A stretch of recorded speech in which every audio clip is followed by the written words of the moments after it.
Hi guys, welcome back to the channel. You're now watching again Tarot Page Philippines. Again, my name is Airo, one of the admins for Tarot Page Philippines. So, welcome back ulit po sa mga masugid natin tagapasubaybay at mga nakakasama ko po ngayon. Ngayon, if you're bago po kayo sa channel, if you're new to the channel, please click on the subscribe button below so we could give you updates and also additional information, especially when we will have our live readings moving forward. We're already finished with our ninth live reading. So, thank you for all of your support. Maraming salamat po sa support nyo. And right now, as you will notice, we will have another review with one of other tarot decks that I have. Personally, this is my favorite tarot deck. So, ngayon titingnan natin kung anong meron doon sa favorite tarot deck ko na nakikita nyo lagi kong ginagamit. Tsaka anong pwede nating ma-expect. What can we expect when we have this card? Yes, you guess it correct. It's the Gilded Tarot. So, let's get it. Kunin natin siya. Tingnan natin. Okay, so we have it now. So, the first thing you will notice is that this is they have invested a lot in creating this card. So, hindi siya tinipid. So, if I'm going to knock on it, or it's really a sturdy one. So, matigas siya. It's actually covered in glossy, or it's like laminated or some sort. Para siya may laminate. And if you will notice, actually, if you can hold it, it's a little bit heavy because they have really provided a lot of time and energy in creating this wonderful tarot decks. Talagang pinaghirapan nila to. So, tingnan natin siya. You will notice that the color combinations are very stunning. So, maayos yung mga color combinations na ginamit nila. And also, medyo makapal siya if you will notice. Okay, so it's a good card if you're thinking of getting one. Later, let's check the possible price. Okay, so you will see in all sides that they're perfectly made. So this card was created or was published by Llewellyn.com. That's Lewellyn. Sana nabasa ko siya ng tama. .com. They are the ones who produces way back in 2004. Now, let's check what's inside. So, another thing na good about this card, isa sa mga gusto ko sa kanya, is it has its own lock, magnetized lock. So, if I'm going to open it here at the side, it clips on back. So, para hindi agad siya bumukas or tumapon yung laman. So, it holds the cards and actually the book all together. So there are two magnets here at this side. So you see there's like may indent dito. So those are the ones that's holding the cards within. So if you're going to open it, you will notice that this is the covering of the back of the card. So you will notice the details, yung mga detalye na talagang pinag-isipan, hirapan siya, hindi yung basta nilagay na lang. They have invested in the color combination, the design, is very intricate and also very symbolical. So they have used the symbol of the sun, which is, as you know, it's it's the beginning or the bright or the openness to the universe, the life giver. So you will see here that it contains a book. Actually, it's more than a book. It is a manual and also a journal in itself. So for it to be able to remove, they have placed a small ribbon here so you can pull it up. So let's try that. Okay. So may ribbon dito pag inangat siya. Yun. So you can get it safely there. So let's look at the book first. There's the cards. So you will notice that the book, okay, it's composed of, I think, 170. Let me check it for you guys. It's 168 page book. So it's more than a book, as I've mentioned. Okay, it's a manual. So, okay, here, I hope you could clearly see it. So they have included a lot of information here. There. So it's very basic. So they have here in the contents the basics, major, minor, court cards, and spreads. So they make it as na pinagawa nila is very the author and did it as simple as, or make it simple as possible. Okay. So, and the good thing when I've read this manual, it's very plain, it's very easy, madali siya intindihin kasi habang binabasa ko siya, parang kausap ko lang yung author ng book. So, what is good about this book is that I mentioned that it's not a book but a manual itself, like a journal. Now, of course, let me just show you why. So, if you're on the page here on the major arcana, you will notice if I flip it here, so we have here, see, you have here is the full, it's the basic description and the image, the prominent image in the card. And then there's this space here. There's a field dito. Pwede mo dito ilagay yung mga sarili mong notes, sarili mong interpretations, writings. So there all dito you can place here your own write-ups about the specific card. The author of and the creator of the cards, binibigyan niya tayo ng free will to have our own experience to with regards to each of the cards. So yung author, binibigyan niya tayo ng kalayaan na tayo mismo explore natin yung mismo mga cards individually. And we could also use it as a manual or our journal to write down kung ano yung gusto we have experience with regards to the card. Although the origin, actually, this is, if I'm right, this is the second edition already. The first one, the book is a little bit, I think it's color orange because I used to have that as well before somebody, well, wherever the cards are, I hope they're okay.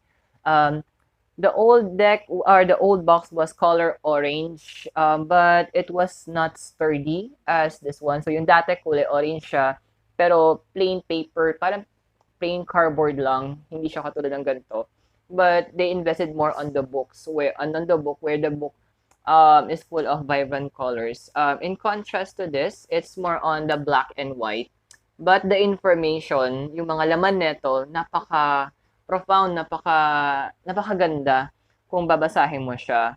It also covered each of the minor arcana cards. So, binigyan niya ng basic interpretation yung bawat isa. Even the court cards, ginawa niya siya. So, the author provided time to provide information for all of the 78 tarot card decks. Now, another good thing about the book is mentioned chapter about spreads. So, this book also contains information about the spreads that can be used. So, they have basic spreads such as the 3-card spread. Okay. This body, mind, spirit spread, and also here, the choice spread. So it provides you additional insights or additional information that you can use if you are in the level of understanding the tarot deck. So you could read it. So nagbibigay din siya, hindi lang basta tinuro niya, but binigyan niya rin ng idea kung paano yung mga spreads na pwede mong gamitin as a tarot reader. So bago ka man or matagal ka nagbabasa, this is also a good way to refresh yung alam mo about the tarot deck. But who created this card? Well, actually, the creator of the author is Barbara Moore. Now, according to the book, Barbara Moore, well, just to give her a background, she enjoyed studying, teaching classes, and speaking at tarot conferences around the U.S. So this person is an established reader and very knowledgeable when it comes to the tarot card. So hindi to, kumbaga, meron siyang pinanghahawakan si Barbara Moore.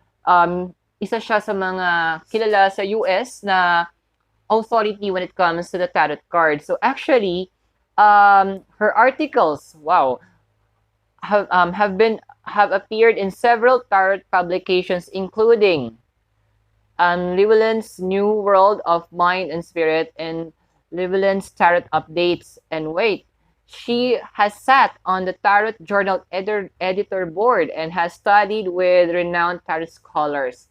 So this person is a very established one. So we could be assured that what she wrote here are very informative and very guided based on maybe on her research and also on her experiences.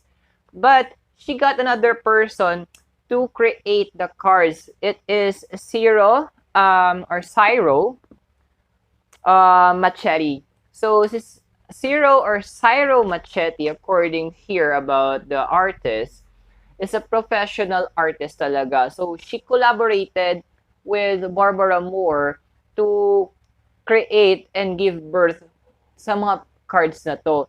So I know you're a little bit excited on what the cards may look like. So here we go. Okay, so let's open it again. So you will see that it has its own little space here. So parang baby. So the ribbon also helps you in pulling up those cards. So let's see. There you go. So you can be sure that it won't be damaged. Let's put the book back in. Okay. There. And then close it. So napaka-neat niyan tignan there. Now, the cards actually, the tarot deck is composed of 78 cards, but this one is 80. Why? They've included 2 separate cards. They have here for the daily spread. There, I hope you can see it very clearly. Okay. And also the Celtic Cross. So, Celtic Cross does have a lot of versions. So, marami ng versions ng Celtic Cross over time. So, hindi pag sinabi na ito yung Celtic Cross, ito na yung tama, o yung alam ko, yun lang yung tama. No. Maraming versions na ang Celtic Cross. And each one of them are really giving more insight sa reading. So, tingnan natin yung itsura ng cards ni Gilded. So, let's look at a few of the cards. So, same, as I mentioned, look, ito na yung back niya. So, you will see that it's very clear. The designs, ayun, mga design niya talagang maayos, maganda, and very intricate siya. The designs are very intricate. And the cards, well, if you will see, it's luminous. So, there is, if you can hold it, kung mahawakan niya siya, para siyang laminated plastic. And it's a very thick card. So, I'm not sure what paper they have used to create for this deck, but the cards or the paper or the cardboard is very strong. Maganda siya actually.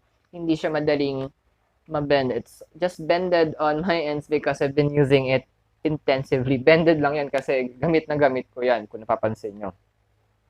So, let's look at the design. So, look at the Hermit. So, makikita natin na the contrast of the colors are very nice. So, yung pagkakagawa ng mga colors niya ni Ciro or Ciro Machete are very powerful yung pagkaka-portray niya. And yung mga details, kitang-kita siya. So, we have here the 6 of Cups. So, you will notice that it's also based on the original, on the cards or tarot that was created by the Golden Dawn, which is the White Rider. So here, you will see additional insights na ginawa ni designs ni Ciro. He included here in the Emperor the 12 zodiac signs. So the cards themselves already contains the message. So nagbibigay na ng additional message yung mga cards with regards to the reading na ibibigay ng taong gumagamit.